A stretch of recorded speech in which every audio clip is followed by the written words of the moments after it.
విభజన వల్ల జరిగిన నష్టం కంటే పాలన వల్ల 5 సంవత్సరాల నష్టం జరిగే పరిస్థితి వచ్చింది. అదే ఈసారి రాకపోయింటే తెలంగాణకు ఆంధ్ర రాష్ట్రానికి 100% వ్యత్యాసం వచ్చేసేది. కానీ ఒకటే నేను కోరుకుంటున్నా, తెలంగాణ ఒక స్థాయికి వచ్చింది.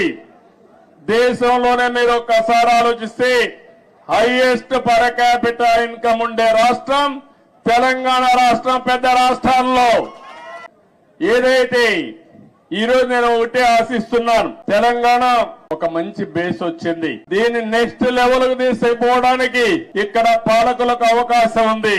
ఆంధ్రప్రదేశ్ ఇబ్బందుల్లో ఉంది. కానీ నేను ఒకటే చెప్పాను, ఇబ్బందులు అధిగమించి మళ్ళీ ఆంధ్రప్రదేశ్ ను కూడా గట్టెంకించే బాధ్యత, అభివృద్ధి చేసే బాధ్యత నేను తీసుకుంటానని చెప్పి కూడా నేను మీకు తెలియజేస్తున్నాను.